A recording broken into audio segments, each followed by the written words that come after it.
అంచనా ప్రకారం 2016 నుంచి ఇప్పుడు 2023 డిసెంబర్ వరకు కూడా ఎంత అవినీతి జరిగింది అనుకుంటున్నారు? ఎన్ని కోట్ల రూపాయలు మత్స్యకారులకు సంబంధించినటువంటి విషయంలో ప్రభుత్వం కేటాయించింది? 2016లో మొదలుపెట్టినటువంటి ఉచిత చేపల పంపిణీ పథకం 2023లో కూడా కొనసాగింది. అంటే 7 సార్లు అయిపోయింది. 8వ సారి కూడా మొన్న ఇప్పుడు ఇంకా పూర్తి కాలేదు, కొనసాగుతూ ఉన్నది.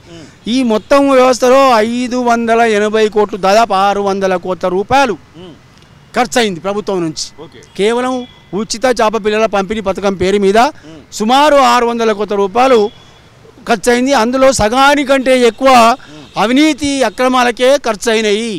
ఇది లబ్ధిదారులకు, మత్స్యకారుల సహకార సంఘాలను బలోపేతం చేయడానికి ఉద్దేశించినటువంటి స్కీము కేవలం కాంట్రాక్టర్లు, మధ్యదళారులు మాత్రమే దండుకునేలాగా ఉపయోగపడిందని చెప్పవచ్చు. మంత్రి గారు పదే చెప్తా ఉన్నారు, 33,000 కోట్ల రూపాయల సంపద సృష్టించడమని కేటీఆర్ గారు కూడా పదే చెప్తా ఉన్నారు. అంతర్జాతీయ వేదికలలో చెప్తా ఉన్నారు వీళ్ళు. మరి ఎవరికి పోయిందా 33,000 కోట్ల రూపాయల సంపద? ఎవరి వశమైంది? అంటే ఇప్పుడు ఒకవేళ 50 లక్షల వరకు మత్స్యకారులు ఉన్నారు అనుకుంటే 33,000 కోట్లను మనం లెక్కేసుకుంటే దాదాపు అందరూ కూడా 70-80 లక్షల రూపాయల సంపాదన చేతిలో పట్టుకొని ఉండాలి. ఉన్నారు అసలు ఈ రాష్ట్రంలో ఉన్నటువంటి మత్స్య సహకార సంఘాలు సుమారు 6,000, 5,000 పైచలకు దాదాపు 6,000. అందులో ఉన్న సభ్యుల సంఖ్య 4 లక్షలు. 4 లక్షల మందికి 33,000 కోట్లు అంటే దాదాపు 3 లక్షల రూపాయలు కనీసం ఒక మత్స్యకారుని రావాలి. ఇప్పుడు ఈ విషయం కనుక నేను టీవీలలో ఇట్లా 3 లక్షలు వచ్చినాయని చెప్తే మత్స్యకారులు నవ్వుతారు, అపహాస్యం పాలవుతారు. మనం అపహాస్యం పాలవుతాం చెప్పినందుకు. కాబట్టి ఇవన్నీ కూడా మధ్య దళారీలకు, అధికారుల అవినీతికి మాత్రమే ఖర్చు అయినాయి తప్ప వాస్తవంగా ప్రభుత్వం ఏ ఉద్దేశంతో అయితే మత్స్యకారుల సంక్షేమానికి, మత్స్యకారుల ఆదాయాలు పెంచడానికి ఇది ఉపయోగిస్తాం అనుకున్నదో వాళ్ళకు చేరలేదు. వాళ్ళకు గుండు సున్నా, ఒక్క పైసా కూడా వాళ్ళకు రాలేదు. మొత్తంగా ఈ 9.5 సంవత్సరాలలో మత్స్య సహకార సంఘాల వ్యవస్థ అనేది పూర్తిగా నిర్వీర్యం అయిపోయింది.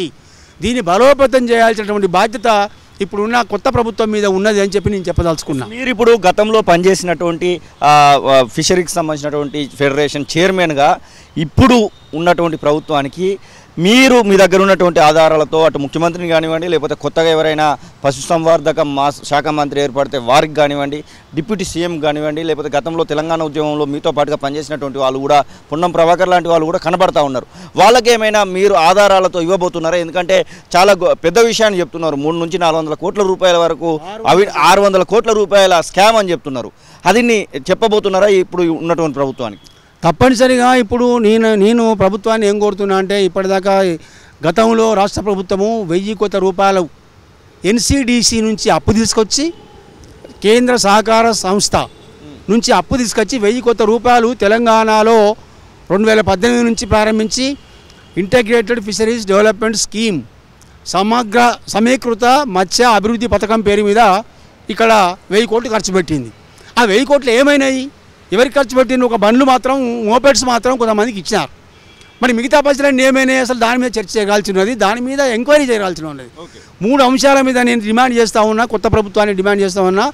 9.5 సంవత్సరాల కాలంలో తెలంగాణ మత్స్యరంగం అభివృద్ధి కోసం, తెలంగాణ మత్స్య సహకార వ్యవస్థను బలోపేతం చేయడం కోసము గత రాష్ట్ర ప్రభుత్వం అమలు చేసిన స్కీమ్ల మీద ఖర్చు పెట్టినటువంటి కోట్లాది వేల కోట్ల రూపాయల ఖర్చుల మీద పూర్తి సమగ్రమైన విచారణ జరగాల్సి ఉన్నది. ఇందులో దోషులను శిక్షించవలసి ఉన్నది. భవిష్యత్తులో ఇట్లాంటి పునరావృతం కాకుండా గట్టి చర్యలు తీసుకోవాల్సి ఉన్నది. అప్పుడు మాత్రమే అణగారిన కులాలు ఆధారపడి ఉన్నటువంటి మత్స్యరంగం అనేది బలోపేతం కావడానికి, భవిష్యత్తులో దీనికి ఒక ఆశాజనకంగా మారడానికి అవకాశం ఉంటుంది. మొట్టమొదటిది 1000 కోట్ల రూపాయలు తెచ్చినటువంటి సమగ్ర మత్స్య అభివృద్ధి పథకం అమలు మీద విచారణ జరిపించాలి. ఆ ఖర్చు ఎట్లా జరిగింది అనే మీద విచారణ జరగాలి.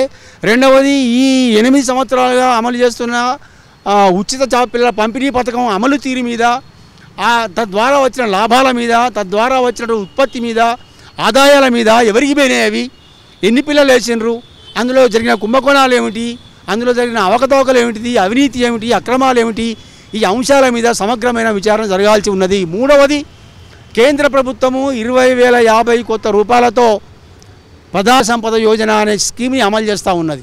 ఆ స్కీము కూడా ఈ రాష్ట్రంలో, తెలంగాణ రాష్ట్రంలో ఈ మంత్రి గారి నాయకత్వంలో అధికారుల అవినీతి వల్ల, అక్రమాల వల్ల ఇది కూడా ఒక స్కామ్గా మారిపోయింది. ఇంతవరకు ఎన్ని నిధులు వాడుకున్నాం మనం? 20,000 కోట్లు అందుబాటులో ఉన్నాయి దేశం మొత్తానికి. అందులో తెలంగాణ ఎంత వాటా తీసుకున్నది? తెలంగాణ ప్రభుత్వం ఎంత జోడించింది దానికి తన మార్జిన్ మనీగా? ఇవన్నీ కూడా లెక్క తెలాల్సిన అవసరం ఉన్నది. కేంద్ర ప్రభుత్వం అమలు చేస్తున్న ప్రధానమంత్రి మత్స్య సంపద యోజన అమలు తీరు మీద కూడా విచారణ జరగాల్సి ఉన్నది. ముఖ్యంగా ఇలా వెహికల్స్ ఇస్తూ ఉన్నారు. 10 లక్షలు 11 లక్షలు ఇట్లా లక్షలాది రూపాయలు పెట్టి మార్జిన్ మనీ తీసుకొని వినియోగదారుల నుంచి లేదా లబ్ధిదారుల నుంచి తీసుకొని అమలు చేస్తూ ఉన్నారు. అది పూర్తిగా వాహనాల కొనుగోలులో అనేక అక్రమాలు అవినీతి జరిగింది అనే ఆరోపణలు ఉన్నాయి. లబ్ధిదారులు మొత్తుకుంటూ ఉన్నారు. కాబట్టి దాని మీద కూడా విచారణ జరగాలి. ఈ 3 అంశాల మీద 1000 కోట్ల NCDC నిధుల వినియోగం మీద జరగాలి. రెండవది 8 సంవత్సరాలుగా అమలు చేస్తున్న ఉచిత జాబిల్లా పంపిణీ పథకం మీద జరగాలి. మూడవది కేంద్ర ప్రభుత్వం అమలు చేస్తున్న 20,000 కోట్ల రూపాయలలో ప్రధానమంత్రి మత్స్య సంపద యోజన ఈ రాష్ట్రంలో అమలు చేస్తున్న తీరు మీద, ఇప్పటిదాకా పంపిణీ ఖర్చు చేసిన నిధుల మీద కూడా ఈ 3 అంశాల మీద సమగ్ర విచారణ జరిగితే తప్ప దీన్ని ప్రక్షాళన చేయడానికి ఏం చర్యలు తీసుకోవాలనేది అర్థం కాదు ప్రభుత్వానికి. కాబట్టి భవిష్యత్తులో ఈ ప్రభుత్వము ఈ మత్స్యరంగం అనేది చాలా అద్భుతమైన డెవలప్ చేయడానికి రాష్ట్రంలో అవకాశాలు ఉన్నాయి. అక్వారంగం అభివృద్ధి చేయడానికి అవకాశాలు ఉన్నాయి. ఈ 2 రంగాలని సమన్వయం చేయడానికి ఈ ప్రభుత్వం చర్యలు తీసుకోవాలని నిజాయితీగా ఈ సందర్భంలో మీరు దాదాపు ఒక 4 నెలల పాటు మీరు పదవి స్వీకరణ చేసినప్పటి నుంచి ఒక 4 నెలల పాటు అయితే ఉన్నారు. ఎప్పుడు కూడా రివ్యూ చేయలేదా ఈ అంశాలకు సంబంధించినటువంటి విషయాలను? అధికారులతో కానివ్వండి, మంత్రితో కానివ్వండి, ఒకనొక సందర్భంలో ముఖ్యమంత్రితో కూడా కలిసేటువంటి అవకాశం మీకు కలిగినటువంటి సందర్భం, వారికి చెప్పేటువంటి ప్రయత్నం ఏమైనా చేయదలుచుకున్నారా? మీ యొక్క సంస్థని, మీరు చైర్మన్గా ఉన్నటువంటి సంస్థని కాపాడుకోవాలని అప్పుడు ఏమన్నా ప్రయత్నం చేసిరా? నేనున్న 4 నెలల్లో అనేక ప్రయత్నాలు చేసినాము. ఒక్క రోజు కూడా మంత్రి గారితో కానీ 4 నెలల నేనున్న 6 నెలల కాలంలో ఒక రివ్యూ మీటింగ్ కూడా మత్స్యరంగం మీద జరగలేదు.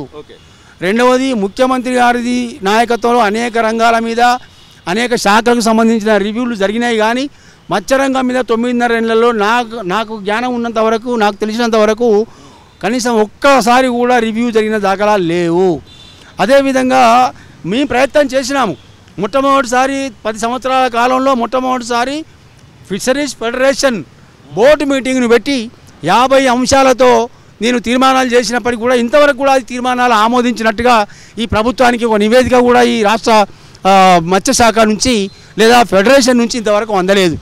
50 అంశాలతో కూడిన మొత్తం అనేక అంశాలు మేము మధ్యాహ్న పోయిన పథకంలో లేదా మన రెసిడెన్షియల్ స్కూళ్ళల్లో పిల్లలకి చేపల కూర పెట్టాలి, గుడ్డులాగా చికెన్ లాగా చేపల కూర పెట్టాలని చెప్పి ప్రభుత్వాన్ని ఒప్పించి అమలు చేయ ప్రయత్నం చేసినాము. దాన్ని అడ్డుకున్నారు. అది అమల్లోకి రాలేదు. మేము మత్స్యకారులకి తెప్పల మీద పోతుండి ప్రమాదాలు జరుగుతున్నాయి, చనిపోతూ ఉన్నారు. కాబట్టి వాళ్ళకి సోలార్ శక్తితో మరపడవలు ఉపయోగంలోకి తీసుకురావాలని చెప్పి ప్రయత్నం చేసినాము. నేను కేరళ పోయి అధ్యయనం చేసిన. అదేవిధంగా NCDC నిధులు ఏదైతే ఉన్నాయో 1000 కోట్లు ఇచ్చినారో మళ్ళీ ఒక 1000 కోట్ల రూపాయలు ఇవ్వడానికి NCDC వాళ్ళు అంగీకారం తెలిపినారు. వాళ్ళ దగ్గర పోయి నేను ప్రయత్నం చేసిన. చాలా ముఖ్యమైన విషయం ఏంటంటే చనిపోయిన మత్స్యకారులకి ఇవ్వాల్సిన ఇన్సూరెన్స్